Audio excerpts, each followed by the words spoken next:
থেকে আমরা সরকারের কাছে দাবি তুলছি।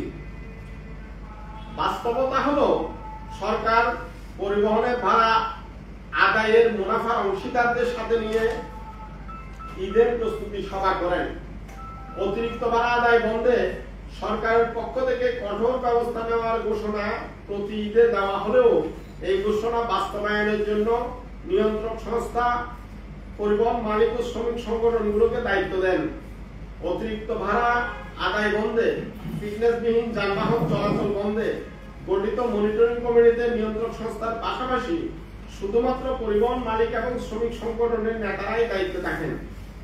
বাস্তবতা হলো দেশের 90% বেশি যাত্রীকে প্রতি ঈদে বাড়ি যেতে অতিরিক্ত ভাড়া দিতে হয়।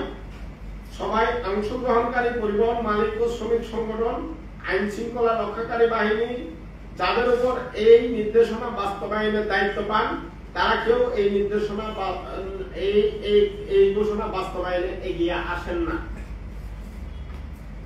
এমনকি বিআরটিএ অতিরিক্ত ভাড়া আদায় বন্ধ না করে বরঞ্চ যাত্রীদেরকে স্বল্প দূরত্বে গেলেও রুট পারমিটের শেষ গন্তব্য পর্যন্ত ভাড়া দেওয়ার জন্য নির্দেশনা দিয়ে থাকেন। যারা সড়কে চাঁদাবাজিতে জড়িত তাদের উপর ঈদযাত্রায় সড়কে চাঁদাবাজি বন্ধের দায়িত্ব দেওয়া হয়। ফলে এই সিদ্ধান্ত বাস্তবায়ন হয় না। লক্কর চক্কর বাস চালাতে যারা পৃষ্ঠপোষকতা করেন তাদের উপর ঈদযাত্রায় লক্কর চক্কর বাস চলাচল বন্ধের দায়িত্ব দেওয়া হয়। প্রতি ঈদে ফিটনেসবিহীন বাসের ছাদে, খোলা ট্রাকে, পণ্যবাহী পরিবহনে যাত্রী বহন কঠোরভাবে নিষিদ্ধের ঘোষণা সরকারের বিভিন্ন সংস্থার পক্ষ থেকে দেওয়া হলেও প্রকৃতপক্ষে পরিবহন সংকট, বাসে অতিরিক্ত ভাড়া আদায়ের কারণে নিম্ন আয়ের লোকজন এইসব পরিবহনের যাতায়াত কোনোভাবেই ঠেকানো যায় না। বরং যাদের এইসব বন্ধ করার কথা তারা জায়গায় জায়গায় এইসব যানবাহন আনতে উদ্যোগ নেয়। দেশের সড়ক মহাসড়কে নসিমন, পরিবহন, ঘটঘটি, অটোরিকশা চলাচলে যারা পৃষ্ঠপোষকতা করে উপকার পায় তাদের উপর এইসব যানবাহন বন্ধের দায়িত্ব দেওয়া হয়। এখন বাস্তবতায় সড়কের নৈরাজ্য, বিশৃঙ্খলা থেকে যারা প্রত্যক্ষ ও পরোক্ষভাবে উপকারভোগী তাদের উপর সড়ক দুর্ঘটনা নিয়ন্ত্রণের দায়িত্ব বর্তায়। এতে করে কাজের কাজ কিছুই হচ্ছে না, বরং প্রতিটি ঈদে সড়ক দুর্ঘটনা এবং পরিবহনের বিশৃঙ্খলায় প্রাণহানি এবং মানুষের যাতায়াতের হয়রানি ও ভাড়া নৈরাজ্য দফায় দফায় বাড়ে। এতে করে সরকারের ইমেজ প্রশ্নবিদ্ধ হয়। এসব বিষয়গুলো এবারের ঈদেও দেশের যাত্রী এবং নাগরিক সমাজের উদ্বেগের কারণ বলে আমরা মনে করি। আজকের আলোচনা সভা আমরা খুব সংক্ষিপ্ত আকারে শেষ করব। আমাদের এখানে বিশ্লেষক হিসেবে আমাদের এখানে উপস্থিত আছেন ঢাকা বিশ্ববিদ্যালয়ের অধ্যাপক জনাব রুবাইদ ফেরদৌস, বিশিষ্ট গণমাধ্যম ব্যক্তিত্ব। তাকে এখন সংক্ষিপ্ত আলোচনা করার জন্য অনুরোধ করছি। অনেক ধন্যবাদ আপনাকে। ওই আলোচনা থেকে যে স্পষ্ট হয়েছে যে বাংলাদেশে সড়ক, ট্রেন, বাস, লঞ্চ এমনকি বিমান পরিবহনেও একটা সীমাহীন নৈরাজ্য চলছে এবং এর মূল কারণ হচ্ছে যে সড়কে কোনো সুশাসন নেই। সুশাসন শব্দের মানে কি? সুশাসন শব্দের মানে হচ্ছে প্রধান উপাদান হচ্ছে জবাবদিহিতা, অ্যাকাউন্টেবিলিটি। যেভাবে চলছে বাস মালিকগুলো যেভাবে চালাচ্ছেন কিংবা কোনো দুর্ঘটনা হয়ে গেলে তার যে ক্ষতিপূরণের ব্যবস্থা, জেল জরিমানার ব্যবস্থা, সেখানে কোনো জবাবদিহিতা নাই। কারণ আমরা জানি বাসের মালিকরা তারা যেন আইনেরও ঊর্ধ্বে। বিভিন্ন রাজনৈতিক দলের নেতা, কর্মী, এমপি, সাংসদ থেকে শুরু করে পুলিশের বড় কর্মকর্তা, নানান রকম বাহিনীর অবসরপ্রাপ্ত কর্মকর্তাদের বড় মালিকানা হচ্ছে এই বাসের উপরে। যে কারণে বাস যারা চালায় তারা মনে করে আমাদেরকে কেউ ধরতে পারবে না, ছুতে পারবে না। কাজে তারা গতির বাইরে চালাচ্ছে, ঈদের সময় ভাড়া বেশি নিচ্ছে এবং সীমাহীন নৈরাজ্য হচ্ছে। আর যে দুর্ঘটনা হয়, আজকে থেকে মনে আছে সৈয়দ আবুল মুসুদ ভাইয়ের কথা মনে পড়ছে, যখন আমার শিক্ষক বিশ্ব করি এবং বিখ্যাত চলচ্চিত্রকার তারেক মাসুদ, আপনারা জানেন, মানিকগঞ্জ আইসা রোডে নিহত হলেন। তার প্রতিবাদে আমরা কিন্তু ঈদটা একটা বয়কট করেছিলাম এবং শহীদ মিনারে আমরা একটা প্রতিবাদ সমাবেশ করেছিলাম ঈদের দিন সকালবেলা, এবং সৈয়দ আবুল হোসেন তার পদত্যাগ দাবি করেছিলাম। তার জবাব পাইনি, কিন্তু তিনি মরে গেছেন এবং সেই ক্ষতিপূরণ, পূর্ণাঙ্গ ক্ষতিপূরণ আজও সেই পরিবার পায়নি। এত বিখ্যাত পরিবার, তারা যদি এই ক্ষতিপূরণ না পায়, তাহলে সাধারণ প্রান্তিক মানুষের যদি দুর্ঘটনা হয় তার কোনো বিচার হবে? এটা কিন্তু হবে না আসলে, এবং সেটি হচ্ছে। তাহলে একটা হচ্ছে জবাবদিহিতা নাই, আরেকটা হচ্ছে স্বচ্ছতা, সুশাসনের অন্যতম উপাদান, যেটা বোঝাপড় ভাই খুব রাইটলি পয়েন্ট আউট করেছেন। এটা নিশ্চিত হবে আপনি যখন সিদ্ধান্ত নেবেন, স্টেক হোল্ডার যাদেরকে বলে, পরিবার মালিকরা থাকবে, শ্রমিকরা থাকবে, বাস মালিকরা থাকবে, এবং হচ্ছে এর সঙ্গে যারা হচ্ছে যাত্রী, তাদের প্রতিনিধি থাকতে হবে, যাদের যাত্রীদের কল্যাণ নিয়ে ভাবেন তাদের থাকতে হবে।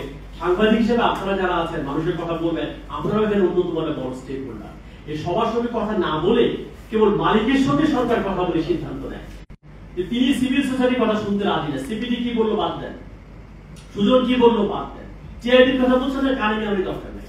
তো টিআইবি, সুজন কিংবা যাত্রীকরণ, এদেরকে আমরা বলি নাগরিক সমাজের প্রতিনিধিত্ব আমরা করি। যে কোনো গণতান্ত্রিক রাষ্ট্রের কথা হচ্ছে সিভিল সোসাইটিতে ভয়েস, সেটা সরকারকে শুনতে হবে, এটাকে আমল নিতে হবে। তিনি যেগুলোকে কোনো পাত্তাই দিচ্ছেন, এবং তার ফলে আমরা দেখছি সীমাহীন অবিচার হচ্ছে, নৈরাজ্য হচ্ছে, দেশের টাকা কিভাবে পাচার হয়েছে। দেখেছেন পুলিশের সাবেক একজন প্রধান কত হাজার হাজার বিঘা জমি লুটে নিয়েছে, কত টাকা দিয়ে বিদেশে পাঠিয়ে দিয়েছে। তো আমরা কি বাংলাদেশ চেয়েছিলাম কিনা, যেখানে ন্যূনতম জবাবদিহিতা নাই, ন্যূনতম সুশাসন এখানে নাই, এবং সিদ্ধান্ত কোনো প্রক্রিয়ায় কোনো স্বচ্ছতা নাই। এই যে বিশুদ্ধপুরের এবং তারেক মাসুদ মারা যাওয়ার পর কিন্তু আন্দোলন হয়েছে, দীর্ঘ আন্দোলন হয়েছে, মোজাম্মেল ভাই করেছেন, আমরা করেছি, বিএস কাঞ্চন ভাই করেছে। এর ফলে মানিকগঞ্জ আরিচার সড়ক কিন্তু অনেকখানি বদলে গেছে, আপনারা দেখেছেন। তার মানে কি, যে আমরা যে বলি দুর্ঘটনা ঘটলে যে নিয়তি, এটা হায়াত মৌত দিয়ে গেছে, ব্যাপারটা এরকম না। যদি আপনি সড়ক ঠিক রাখতে পারেন, যদি ড্রাইভার ঠিক থাকে, তার যদি সার্টিফিকেট ঠিক মতো থাকে, দক্ষভাবে যদি তিনি চালিয়ে তার সড়কটি নিতে পারেন, তিনি যদি সিগন্যাল ব্যবস্থা মেনে চলেন, আমাদের গাড়িগুলোর যদি ফিটনেস থাকে, তাহলে সড়কের দুর্ঘটনা অনেকখানি কমিয়ে আনা সম্ভব। এটা মানুষের সৃষ্ট। সিঙ্গাপুর নামে একটা দেশের উদাহরণ আমি দেই, তাদের বছরে 2% হচ্ছে দুর্ঘটনা, 40 রেট বলা হয়। এক্সকিউজ মি, কে কথা বলছেন প্লিজ? এবং তাদের টার্গেট হচ্ছে এই ফ্যাটালিটি কিংবা দুর্ঘটনার রোড শূন্যে নামিয়ে আনা। ভাবা যায় জিরোতে নামাবে, এখন 2%, তারা বলছে এদিকে জিরোতে। তার মানে কি, যদি আমার গাড়ি ঠিক থাকে, ড্রাইভার ঠিক থাকে, যদি আমরা সড়কের নিয়ম শৃঙ্খলা মেনে চলি, তাহলে বছরে একটি দুর্ঘটনাও ঘটবে না। তারপরেও যেটা ঘটে, এটা নাম হচ্ছে দুর্ঘটনা। আমাদের যেটা ঘটে, এটা দুর্ঘটনা না। দুর্ঘটনা আমি তখনই বলবো যখন গাড়ি ঠিক, ফিটনেস ঠিক, ড্রাইভার ঠিক, তার ওভারলোড নাই, সবাই নিয়ম মেনে চলছে, তারপরেও ঘটতে পারে, দ্যাট ইজ অ্যাক্সিডেন্ট। কিন্তু যখন কোনো কিছু ঠিক নাই, ঘষা খাওয়া গাড়ি, আমি তো বলি কুকুরের মিষ্টির দোকানে দেখেছেন যেভাবে লোম উঠে যায়, আমাদের বাসগুলো ঢাকা শহরে এগুলো হচ্ছে লোম উঠা সব বাস, এখানে কোনো ফিটনেস লক্কর চক্কর, এটা বোঝা বলে বলেছেন। কাজে সেরকম জায়গায়, সেরকম সড়কে যদি আমাদের এই আয়োজন যে করা হয়, ঈদের সময় হয়, নর্মাল সময়, দুর্ঘটনা যে হয় না, প্রতিদিন হয় না, প্রতিটা গাড়ি হয় না, এটা আমাদের সবসময় লাগে। মানে আমাদের আয়োজনটা হচ্ছে দুর্ঘটনার সমস্ত প্রস্তুতি এখানে আছে। এটাকে বলে এক ধরনের স্ট্রাকচারাল কিলিং, মানে আমাকে আপনাকে কাঠামোগত হত্যা, সমস্ত আয়োজন আমাদের সড়কের মধ্যে আছে। হয় না যে এইটার জন্য আমাদের ডিউটি আসলে। কাজে এইটা তো চলতে দেওয়া যায় না। কাজে সরকারকে একটা জবাবদিহিতার মুখে আমাদের আনতে হবে। দেখেন বিআরটি প্রকল্প 3 বছরের প্রকল্প, এখনো কমপ্লিট হয়নি। এই ঢাকা থেকে এলাঙ্গা একটুখানি বলা হলো ঠিক হয়েছে, নলকা পর্যন্ত সিরাজগঞ্জে, তারপরে পুরোটা কিন্তু ঠিক হয়নি। আমাদের এলিভেটেড এক্সপ্রেস এখন দেখলাম যে সিঙ্গাপুরের কোর্টে মামলা হচ্ছে, আমাদের কোর্টে রায় হয়েছে, একটা মামলা হয়েছে, আবার সিঙ্গাপুরের মামলা হচ্ছে। এটা কিন্তু এখন দেখবেন যে 1 আগস্ট পর্যন্ত বলা হয়েছে, এই স্থগিতাদেশ হয়ে গেছে। এর কবে শেষ হবে আমরা আসলে জানি না। কাজে সব মিলিয়ে আমি যেটা বলতে চাই, যে কোনো কাজের জন্য সরকারকে, রাষ্ট্রকে, কিংবা যারা কেবল সরকার রাষ্ট্রের দায়িত্ব না, যারা চালান তাদের এথিক্যাল স্ট্যান্ডার্ড নিয়ে আমার প্রশ্ন আছে, যারা মালিক। কারণ সময় দেখে অনেক ঈদের সময় আমাদের অনেক ইসলামের কথা শোনা হয়, সৌদি আরবে যান, রোজার মধ্যে জিনিসের দাম কমিয়ে দেয়। ইসলামের দ্বিতীয় খলিফা হযরত ওমর বলেছিলেন, আমি যখন খলিফা, সিরিয়ার রাস্তায় যদি ঘোড়া হোঁচট খায় পড়ে যায়, কাল কিয়ামতের ময়দানে আমাকে জবাবদিহিতা করতে হবে যে হে ওমর, তুমি তাহলে সিরিয়ার রাস্তা ঠিক মতো করতে পারো না, কেন ঘোড়া ওই খারাপ রাস্তার কারণে সে হোঁচট খেয়ে পড়ে গেল? দ্যাট ইজ ফর অ্যাকাউন্টেবিলিটি, যে তার কাজের জন্য তাকে জবাবদিহি করতে হবে। এইটা হচ্ছে তার ইমানি শক্তির জায়গা। তো সেটা তো সব জায়গায় আমাদের আলাদা হয়ে গেছে, কোনো এথিক্যাল স্ট্যান্ডার্ড নেই। যেন তেন প্রকারে লাভে এবং লোভে পড়ে আমরা সবকিছু করতে চাই আসলে। তো এইটুকু বলে শেষ করি যে আপনারা যারা আছেন, আমরা যারা যাত্রী কল্যাণ সমিতির ভালো কাজের উদ্যোগের সঙ্গে আছি, সাইটে আছেন, সাংবাদিক সমাজ, সবারই দায়িত্ব হচ্ছে একটা চাপ তৈরি করা যেন সরকারের সমস্ত কাজ এবং সড়কের সুশাসন নিশ্চিত করা যায়, জবাবদিহি করা যায়, স্বচ্ছতা আনা যায়, দক্ষতা বৃদ্ধি করা যায় এবং সমস্ত কাজের মধ্যে একটা গুড গভর্নেন্স কিংবা ট্রান্সপারেন্সি থাকে। সেই জন্য আমি আপনারা সবাই মিলে আমরা কথা বলছি। অনেক ধন্যবাদ আমাকে শুনবার জন্য।